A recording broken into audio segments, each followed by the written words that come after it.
जय हिंद। पहलगाम के जो नॉर्मल बिजनेसमैन है करीब करीब 300 करोड़ रुपए जो कि हर साल कमाते थे उनके हाथ से चला गया। हर साल जो उनकी कमाई होती थी बिजनेस में से, चाहे वो टूरिस्ट बिजनेसेस हो, चाहे वो रेस्टोरेंट कैफ़े वगैरह हो, आगे जो कि हम डिस्कस करने वाले हैं, वो पैसा अभी 4-5 सालों के लिए डूब गया है due to the terrorist attack of Pakistan. Recently जो कुछ दिन पहले टेररिस्ट अटैक हुआ, लोग तो 26 मरे जो कि एक बहुत बड़ा ट्रेजिक है। लेकिन सिर्फ लोग वहां पर नहीं मरे, लोगों का जीवन जीविका वहां पर मर भी गया। बहुत सारे लोगों का, जो लोग वो गांव से पैसा कमाते थे डिफरेंट टाइप ऑफ बिजनेसेस से, उनसे उनका पैसा छिन गया, उनसे उनका रोजी रोटी छिन रहा है। और पहलगाम एक ऐसा जगह नहीं है कि जहाँ पर बहुत सारे फैक्ट्रियाज वगैरह हैं, जहाँ पर कुछ ऐसे काम भी है जो वो लोग दूसरे काम जाकर कर भी सकते हैं। वो भी नहीं हो सकता है। क्यों नहीं हो सकता है? वहाँ पर कुछ है ही नहीं। वहाँ लोग सिर्फ डिपेंडेंट थे इस चीज़ पर कि लोग आएंगे, टूरिस्ट यहाँ पर घूमने आएंगे और हम वहाँ से पैसा कमाएंगे और उस पैसे से हम हमारे फैमिली को चलाएंगे। वहाँ पर उस शहर का जो 13,000 लोग हैं वो सिर्फ इस बात पर डिपेंडेंट थे कि टूरिस्ट आएंगे और हम वहाँ से पैसा कमाएंगे। और अब क्या होगा? अब लगभग 40-50% बिजनेस ठप पड़ जाएगा according to the some business news channels. लेकिन मेरे हिसाब से लगभग 20% बिजनेस बचेगा और 80% बिजनेस खत्म हो जाएगा।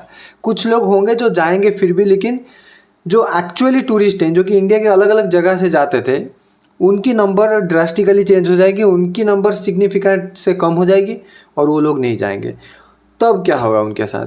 तब उनका रोजी रोटी कहाँ से चलेगा? ये एक सोचने वाली बात है गवर्नमेंट को। क्या होगा उसके बाद? तो इस वीडियो में हम डिस्कस करने वाले हैं कि जो पहलगाम के जो लोग हैं वो एक्चुअली किस किस तरीकों से कितने कितने रुपए हर साल कमाते थे और अटैक के बाद उनके साथ क्या होने वाला है।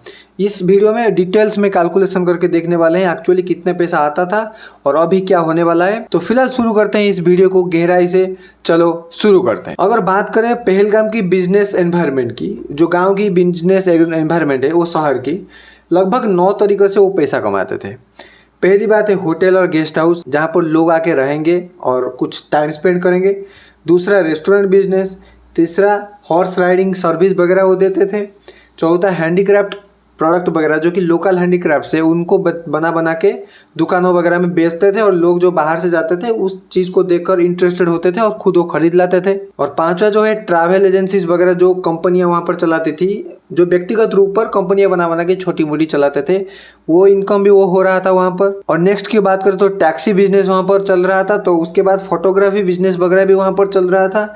और विंटर के टाइम पर विंटर इक्विपमेंट वगैरह वो भाड़ा पे देते थे, क्योंकि अगर बात करें जम्मू कश्मीर की, वहाँ पर बहुत ठंड पड़ती है comparatively to another parts of India. अगर वहाँ पर देखें तो नॉर्मल कपड़ा जो हम लेकर गए हैं वो काम नहीं करता, तो कुछ ज़्यादा मोटे कपड़े, ज़्यादा अच्छे क्वालिटी के कपड़े जो कि उस एनवायरनमेंट की ठंड संभाल सके, उस टाइप के कपड़े वहाँ पर रेंट में दिए जाते थे।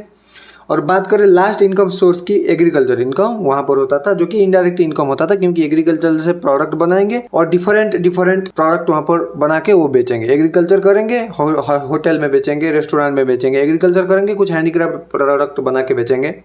ये बिजनेस होता था। अभी डिस्कस करते हैं किस किस बिजनेस का कितना कितना इकोनॉमिक वैल्यू वहाँ पर था और कितना लॉस वहाँ पर हुआ। तो पहला जो बिजनेस है hotel and guest house business, वहाँ पर लगभग अगर पूरी साल की बात करें तो 150 से लेकर 200 करोड़ तक का टर्नओवर वहाँ पर होता था, होटल इकोनॉमी को देखे पहलगाम की। और अगर बात करें रेस्टोरेंट एंड काफे की, तो वहाँ पर भी लगभग 10-15 करोड़ रुपए का टर्नओवर वगैरह हो जाता था। और हॉर्स राइडिंग की अगर बात करें तो 8-10 करोड़ रुपए का हो जाता था। और अगर बात करें हैंडीक्राफ्ट शॉप की, जो लोग हाथ में बना के अपनी लोकल प्रोडक्ट बेचते थे, वो भी लगभग 10-12 करोड़ रुपए का होता था। और अगर बात करें ट्रैवल एजेंसीज, ट्रैकिंग एजेंसीज की, जो कि ट्रैकिंग वगैरह करवाते हैं, कुछ एरिया में घुमा के अगर ले जाएंगे, वहाँ पर डिटेल्स वगैरह बताते हैं, वो भी लगभग 5 से लेकर 7 करोड़ रुपए का इनकम वगैरह वहाँ पर होता था। और अगर बात करें टैक्सी सर्विस की, जो कि सेकंड मोस्ट लार्ज बिजनेस वहाँ पर था, वो लगभग 15-20 करोड़ रुपए का बिजनेस वहाँ पर होता था। और अगर बात करें फोटोशॉप सर्विस की, वो लगभग 1-2 करोड़ रुपए का बिजनेस हर साल वहाँ पर होता था। और अगर बात करें विंटर इक्विपमेंट जो कि रेंट पे देते थे, वो लगभग 1-2 करोड़ रुपए का होता था। और अगर बात करें एग्रीकल्चरल इनकम और एनिमल रिलेटेड प्रोडक्ट की इनकम, वो लगभग 5 से लेकर 8 करोड़ रुपया होता था वहां पर। और ये नहीं कि हर साल यूनिफॉर्म इनकम वहां पर होता है। बात करें अगर विंटर की, जो कि लीस्ट सीजन है, जहाँ पर लोग बहुत कम घूमने आते हैं, क्योंकि वहां पर एक तो बहुत सारे जगह पर रेस्ट्रिक्शन लग जाता है कि यहाँ पर नहीं जा सकते, यहाँ पर नहीं जा सकते due to the reason of snowfall. और दूसरी बात करें कहीं पर कुछ लैंडस्लाइड वगैरह हो गया तो दिक्कत हो जाएगा। तो गवर्नमेंट विंटर के टाइम पर लोगों को प्रेफरेंस नहीं देता है कि यहाँ पर आओ, और लोग भी वहाँ पर नहीं जाते हैं due to the reason of snowfall. लेकिन अगर बात करें पीक टाइम की, समर टाइम की, अभी के टाइम पर, जिस टाइम पर अमरनाथ यात्रा वगैरह होता है, अभी के टाइम पर लोग पीक पर होते हैं। बहुत सारे टूरिस्ट यहाँ पर अभी जाते हैं। और अगर बात करें पूरी साल की, लगभग 5-6 महीनों के लिए टूरिस्ट जमा होते हैं भयंकर रूप से।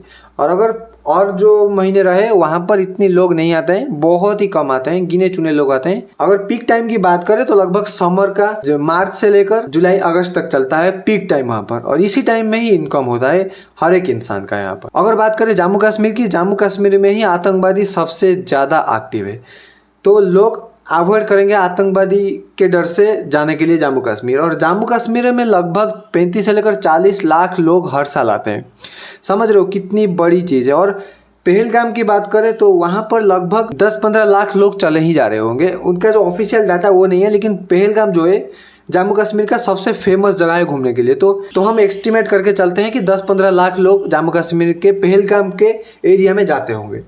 तो ऐसे देखा जाए, हर एक बिजनेस को कैलकुलेट किया जाए तो लगभग हर साल 300 करोड़ रुपए का बिजनेस जम्मू कश्मीर के पहलगाम शहर से शुरू होता था। और वो बिजनेस अभी ड्रास्टिकली ख़त्म हो जाएगा 4-5 साल के लिए। लगभग 80-90% बिजनेस वहाँ पर ठप पड़ जाएगा। और देखा जाए उसकी इकोनॉमिक वैल्यू को तो लगभग 30-40 करोड़ रुपए का बिजनेस रहेगा और सब कुछ खत्म हो जाएगा। और इसका भरपाई कौन करेगा? उसकी नॉर्मल लोग, जिनकी कोई भी गलती नहीं थी। वहाँ पर सिंपल वो बिजनेस करके चलते थे, और वहाँ पर कोई ऐसा इंडस्ट्रीज वगैरह भी नहीं है जहाँ पर वो लोग जाकर काम कर सकते हैं, वो भी नहीं हो सकता।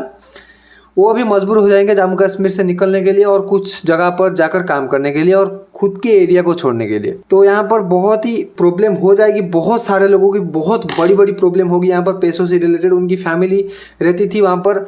हर एक इंसान कुछ ना कुछ बिजनेस वगैरह करता था, कोई होटल खोलता था, कोई रेस्टोरेंट, कोई फोटो राइडिंग बिजनेस करता था, कोई हॉर्स राइडिंग बिजनेस करता था, कोई फोटोग्राफी सर्विस चलाता था, कोई विंटर ड्रेस बेचता था, कोई एग्रीकल्चरल प्रोडक्ट बनाता था। लोग नहीं आएंगे तो होटल में कोई नहीं रहेगा, रेस्टोरेंट में तो कोई खाएगा ही नहीं, और लोग नहीं आएंगे तो हॉर्स राइडिंग भी नहीं होगा, हैंडीक्राफ्ट प्रोडक्ट तो खरीदेंगे ही नहीं कोई। बाहर वाले खरीदते हैं हैंडीक्राफ्ट प्रोडक्ट, खुद के लोग थोड़ी खरीदते हैं वहाँ पर। और ट्रैवल एजेंसीज वगैरह भी वहाँ पर खत्म हो जाएगी, और टैक्सी सर्विस भी वहाँ पर इतनी ज़्यादा एक्टिव नहीं रह पाएगी, और फोटोग्राफी सर्विस भाई वो भी खत्म हो जाएगी। एग्रीकल्चर कुछ लोग बोलेंगे कि वो भी सेम चलेगा, लेकिन वो सेम नहीं चलेगा, क्योंकि जो लोग आते थे वो खाना खाते थे, उनके लिए बहुत ज़्यादा प्रोडक्शन वगैरह होता था। लेकिन अब जब वो खाना बंद कर दिए, मतलब आए ही नहीं, तो प्रोडक्शन इतनी ज़्यादा होकर क्या होगा?